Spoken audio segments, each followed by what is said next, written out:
Hello everyone, a very warm welcome to Desires YouTube channel. Friends, we are going to start with Hindu newspaper first. और आज जो है editorial में भी बहुत सारी इंपॉर्टेंट न्यूज़ है which we are going to cover. और हाँ, हिंदू एडिटोरियल में इंपॉर्टेंट न्यूज़ है, लगभग 3 एडिटोरियल्स ऐसे हैं जो कि which needs to be covered. Okay, the Hindu को first of all we are going to take the Hindu news and first topic is local mark 6 places for settling Bru refugees. Bru refugees basically कहाँ से belong करते हैं? Bru refugees Mizoram के हैं and they want to settle in the Tripura. और त्रिपुरा ने arrange करा है कि जो एक कमेटी बनाई है बंगाली, मीज़ो और इंडिजिनस कम्युनिटीज़ कंचनपुर और पानी सागर की, जिसके अकॉर्डिंग जो है एक 6 प्लेसेस आइडेंटिफाई कर दी हैं। वहाँ पे लगभग 500 फैमिलीज़ को सेटल कराने का पूरा प्लान बनाया गया है। ओके, और अदर न्यूज़ है from the GS third topic conservation preservation की टू लोना लेक डेवलपमेंट, यली न्यूज़ है। एंड साइंस एंड टेक से रिलेटेड 2 न्यूज़ हैं, China launches ambitious Mars mission और India and Israel to work on rapid टेल। तो first of all हम लोग कंजर्वेशन वाली न्यूज़ कवर करेंगे।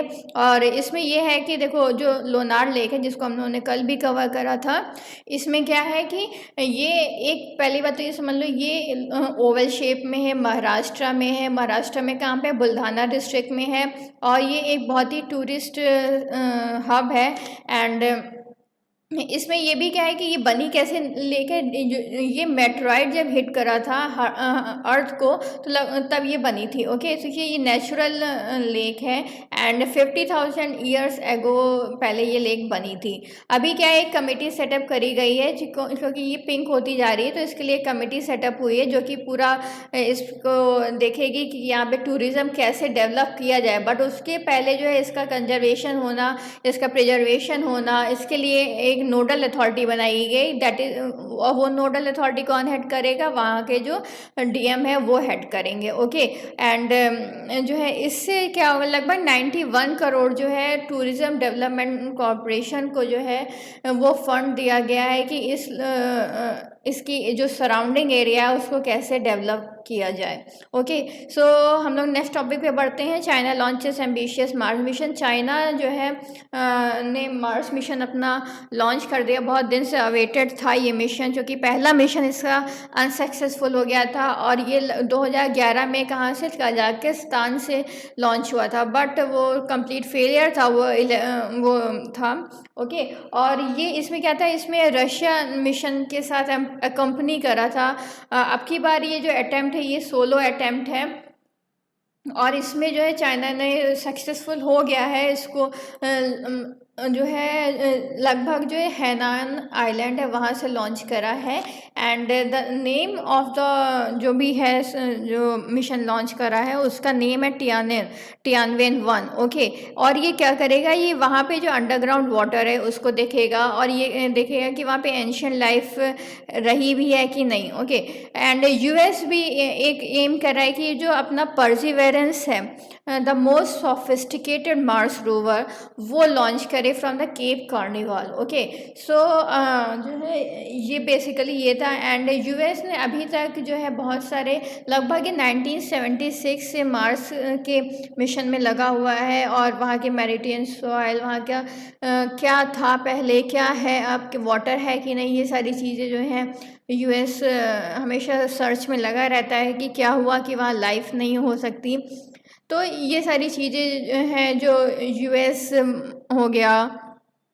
हाँ, इसके बाद जो है इंडिया ने अपना मिशन लॉन्च करा था, ऐसे अरब ने लॉन्च करा। So these are the countries, as well as European Union ने जो है वो लॉन्च करा। So these are the countries, as well as अब चाइना भी कंट्री हो गया जिसने कि जो इस मिशन में आ गया है। So this was there in this article. अब हम जो है नेक्स्ट आर्टिकल कवर करते हैं। इंडिया एंड इसराइल जो है ये एक रैपिड टेस्ट किट डेवलप करना चाहते हैं जो कि 30 सेकेंड में जो है कोरोना वायरस से रिलेटेड जो है जानकारी और टेस्ट दे दें कि वो इंसान पॉजिटिव है कि नहीं है।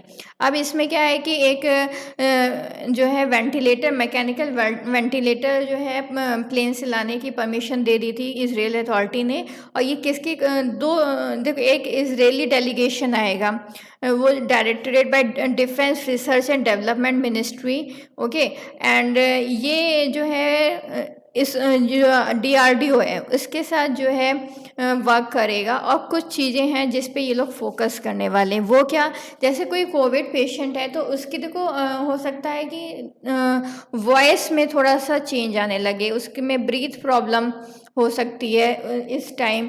ओके, और क्या है कि आइसोथर्मल टेस्टिंग के लिए कैसे कितनी जल्दी हो सके। इसके बाद पॉलीअमाइनो एसिड का जो है देखेंगे, ठीक है, ये सारी चीज़ें हैं। अब ये जो पॉलीअमाइनो एसिड है, ये इसमें क्या होगा कि इसकी में सलाइवा की जो है ये टेस्टिंग करेंगे, जिससे कि पता चल सके ये कैसे जो है चीज़ें और चेंजेस आते हैं in the covid patient. Okay, so this was there in this article. अब हम जो है एडिटोरियल सेक्शन पे आते हैं। इसमें क्या है, towards national security and peace in Hong Kong, ये एडिटोरियल इंपॉर्टेंट है। फिर escalating tension and deepening India South Korea ties, about towards national security peace in Hong Kong. देखो हांगकांग, ये देखो पहली बात तो ये समझ लो, ये आर्टिकल हम लोग किसके, चाइना पॉइंट ऑफ व्यू से पढ़ रहे हैं। बिकॉज ये आर्टिकल जो है एक जो अपने इंडिया में एक चाइनीज़ एम्बेसडर हैं उन्होंने ही लिखा, उनके द्वारा ही लिखा गया आर्टिकल है। सो देखो जो हांगकांग जो लॉ है, ये इसमें क्या है कि ये बेसिकली जो है चाइना कौन सा वन कंट्री टू सिस्टम के बेसिस पे चल रहा है, क्यों। ओके, सो तो इसमें क्या है कि हांगकांग जो है इसमें अपना सिस्टम चलता रहेगा और चाइना में अपना सिस्टम चलता रहेगा।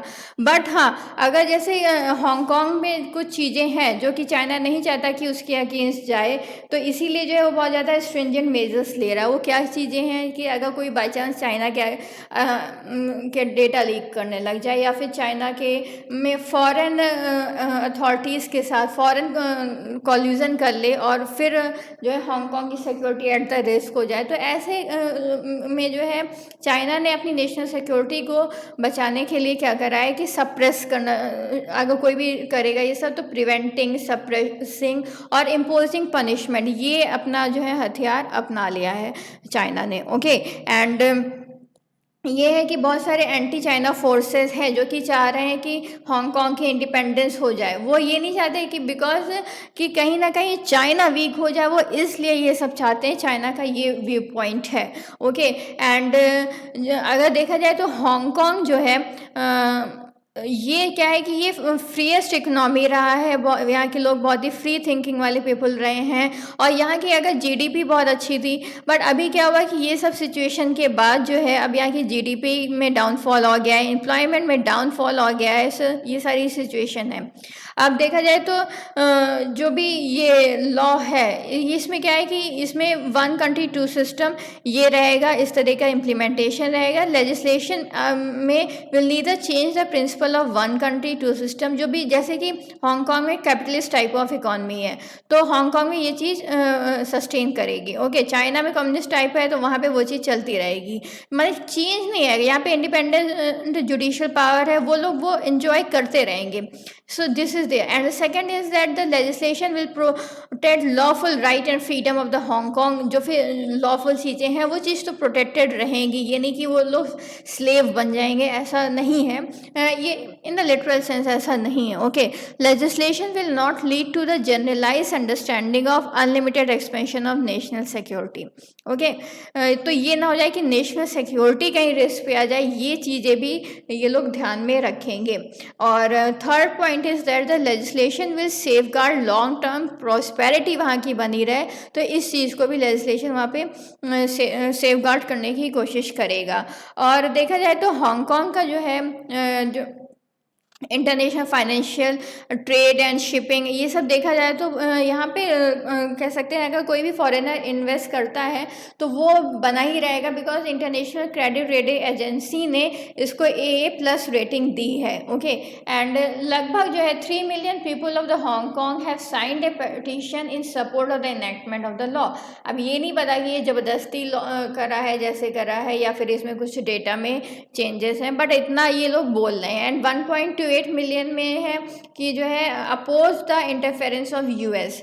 अभी क्या है कि यूएस है, ब्रिटेन है, दे आर अपोजिंग कि जो है चाइना को ऐसा हांगकांग में नहीं करना चाहिए। अब हांगकांग ने कुछ चीज़ें बोली हैं, उसको समझ लेते हैं। हांगकांग का कहना है कि ये जो है इंटरनल सिक्योरिटी का मैटर है और ये सॉवरेनिटी ऑफ अ कंट्री है कि कुछ भी वो चीज़ें ला सके और दूसरी कंट्रीज़ को उसमें इंटरफेयर नहीं करना चाहिए। हांगकांग का इन्होंने डायरेक्टली बोला, Hong Kong is China's Hong Kong. Britain ने भले ही दिया था बट वो चाइना का हांगकांग है। ओके, सो वेस्टर्न जो कंट्रीज़ वगैरह हैं जो भी इंटरफेयर कर रही हैं वो उसमें जो है कह सकते हैं कि इंटरफेयर ना करें। Okay, so this is there. और इंडिया और हांगकांग के रिलेशनशिप बहुत अच्छे हैं और बेटर भी हो सकते हैं अगर इंडिया जो है किसी कंट्री के साथ अलाइन नहीं होता है। एंड एस्केलेटिंग टेंशंस, इसको टॉपिक को पढ़ते हैं। और देखो यूएस और चाइना में जो है बहुत लगभग जो है 2018 से कुछ ना कुछ टेंशन चल रहा था। बिकॉज अगर देखा जाए तो चाइना ने मैटर और ख़राब कर दिया sir, providing refuge in its San Francisco consulate to one of the Chinese researcher, जिसको कि यूएस एकदम अरेस्ट वारंट पे सर्च कर रहा था। इसके बाद जो है दोनों कंट्रीज़ में ट्रेड वॉर चलती रही, फिर जो है कोरोना वायरस वाला चीज़ें आती रहीं। सो ये इससे दोनों के रिलेशनशिप जो है एकदम जो है एक कह सकते हैं कि बहुत ज़्यादा कभी भी एकदम कह सकते हैं बोलचाल ही बंद हो सकती है, ऐसा भी एक फेज़ आ सकता है। अब जो है प्रेसिडेंट ट्रम्प है जो कि ये सारी सिचुएशन देख रहे हैं, उन्होंने बोला था कि क्योंकि उनका ये इलेक्शन ईयर भी है, हो सकता है कि एक पॉलिटिकल एजेंडा के थ्रू भी ये सब चीज़ें कर रहे हैं कि he is becoming try to becoming the super power again. And so these are the thing. And अगर इसको सही पे टाइम पे नहीं करा गया तो लॉन्ग टर्म अगर देखा जाए तो जो है दोनों में रिलेशनशिप ख़राब हो जाएंगे। बिकॉज चाइना भी एक एग्रेसिव एटीट्यूड पर है और कहीं ना कहीं जो है picking fight with the countries in this neighbourhood from India to Vietnam to Malaysia. Okay, so these are the things are there. And deepening India South Korea ties, अभी जो है जैसे साउथ कोरिया और इंडिया ने bilateral agreement जो है बहुत सारे साइन कर रखे हैं, जिसमें कि उनकी जो टाई है, उनका जो बायलैटरल रिलेशनशिप है वो नेक्स्ट लेवल पे जा सके। इकोनॉमिक पार्टनरशिप लगभग $22 बिलियन की है दोनों के बीच में, और डिफेंस पार्टनरशिप भी है दोनों कंट्रीज़ के बीच में। बट अगर देखा जाए तो दोनों कंट्रीज़ में कहीं ना कहीं एक कल्चरल स्टैंडिंग कम है। ओके, तो उस चीज़ को जो है इस आर्टिकल में बोला गया, उसको जितना हम बढ़ाएंगे, कल्चरल वैल्यूज़ आपस में जितनी एक्सचेंज करेंगे, उतना ही दोनों कंट्रीज़ के बीच में बेटर होगा। जैसे कि देखा जाए तो जो साउथ कोरियंस है वो इंडियंस को थोड़ा कम समझते हैं, they consider as a third world country जहाँ पे पॉवर्टी है, जहाँ पे हंगर है। बट इंडिया में बहुत डिफरेंट चीज़ें भी हैं जो देखना होगा साउथ कोरिया को।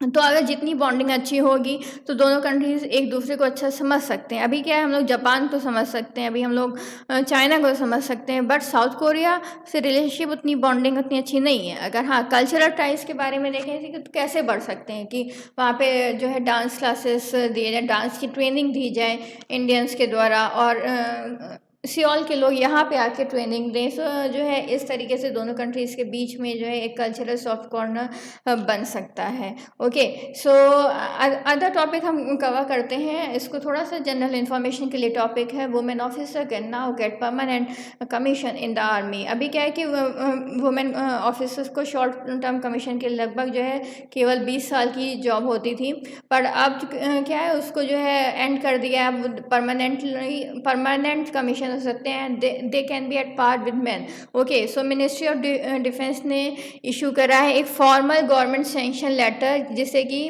परमानेंट कमीशन मिल जाएगा to the women officer in the army, और लगभग 10 स्ट्रीम में मिल जाएगा। ओके, एंड ये है कि पहले क्या था कि वो डायरेक्ट कॉम्बैट में नहीं थे, बट जो परमानेंट कमीशन है command posting all the services other than the combat, मतलब डायरेक्ट कॉम्बैट में वो नहीं आ सकते हैं। Okay, women. इसके बाद आते हैं इंडियन एक्सप्रेस के टॉपिक पे। एंड इंडियन एक्सप्रेस के टॉपिक पे एडिटोरियल पेज पे रिमूविंग ब्लैंकर्स। ये टॉपिक है कि जो ब्रिटिश में कैसे सिटीजनशिप ली जा सकती है। सिंस 2005 ऑल माइग्रेंट्स जो हैं जो कि ब्रिटिश सिटीजन्स लेना चाहते हैं उनको 45 मिनट का टेस्ट देना पड़ता है, जिसमें कि कस्टम, लॉज और हिस्ट्री से रिलेटेड क्वेश्चन पूछे जाते हैं। लगभग 200 हिस्टोरियंस ने जो है ये बोला कि ये टेस्ट जो है ये फंडामेंटली मिसलीडिंग है, बिकॉज जो इश्यूज़ है जैसे कि स्लेवरी से रिलेटेड इश्यूज़ हो गया और ब्रिटिश एम्पायर से रिलेटेड चीज़ें हो गई, ये कहीं ना कहीं एक मिसलीडिंग है। इसलिए बोला है कि जो इनकी हैंडबुक है जो लोगों को दी जा रही है फॉर रीडिंग, उसको थोड़ा सा चेंजेस करा जाए।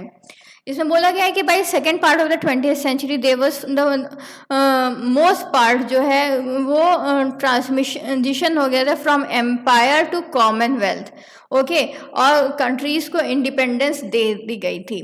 और इन सिमिलर वे ऐसे ही बोला गया इजली उसमें कि एबॉलिशन ऑफ स्लेवरी था वो जस्ट बिकॉज कि पीपल इनलाइटेंड हो गए थे, इसलिए स्लेवरी जो है हट गई थी। मीन्स रियल रीजन कहीं ना कहीं hidden. Okay, and British empire shape large parts of the modern world, ये बोला गया है, ये भी है इनफैक्ट फैक्ट है ये कि and it power the industrial revolution जो कि वहीं पर आया, and build social and economic hierarchies बनाई एंड न्यू बॉर्डर्स बनाए। Colonial administration can not be absorb with culpability in modern day conflict and problems. Okay, so जो abolition of slavery है उस पर कहीं ना कहीं जो है कह सकते हैं एक हाइडिंग ऑफ द फैक्ट्स हैं। ओके, जलियांवाला बाग हो गया, बंगाल फैमिन हो गया, brutality of Boer wars, massacre of Kenya, ये सब जो है कहीं पे है ही नहीं, उनके जो बुकलेट है उसमें कहीं पे लिखा ही नहीं है। Okay, so this was there. और इसके बाद हम एक्सप्लेन पेज पे आते हैं, मेंटेनिंग ट्रूप्स और एनालिसिस। ये जस्ट कह सकते हैं जनरल इंफॉर्मेशन का है, कहीं पूछा नहीं जाएगा, बट हाँ इतनी इन्फॉर्मेशन तो आपको होनी चाहिए। ओके, चलिए पढ़ते हैं इसमें क्या है कि व्हाट इज जो कॉस्ट होती है एक सोल्जर को वहाँ पे रखने के लिए। इसमें केवल अगर हम कैलकुलेट करें कि उसका कंडिमेंट्स हो गए, मैचेस टू इस फूड, वार्मिंग, उसका शेल्टर को वार्म रखना, ओके, ये सारी लगभग एक 1 ईयर का कैलकुलेट लगभग 10 लाख इस पर खर्चा आता है। अगर हम फीडिंग करें, इक्विपिंग हिम उसको और फाइटिंग फिट बनाना, तो अगर इसका करें तो ये सब चीज़ें तो मीन्स अनटोल्ड कॉस्ट आ सकती है, माने इतनी आ सकती है कि माने बहुत सारी चीज़ें ऐसी हैं कि लगभग 10 लाख रुपए पर सोल्जर से भी इतना ज़्यादा खर्चा है। And how are the supplies transported, देखो first of all road transport भी लिया जाता है एंड एरियल ट्रांसपोर्ट भी लिया जाता है, और कहीं कहीं जो होते हैं जो वहाँ के लोकलाइट्स होते हैं उनकी हेल्प भी ली जाती है हाई एल्टीट्यूड पर। ओके, एंड देखो जैसे कि हो गया रोहतांग हो गया, जोजिला हो गया, तो यहाँ पे तो है, बट बहुत सारी लोकेशंस ऐसी हैं जहाँ पे जो है ट्रक वगैरह जाना वो पॉसिबिलिटी नहीं, तो वहाँ पे क्या है वहाँ के लोकलाइट से वो लोग हेल्प लेते हैं।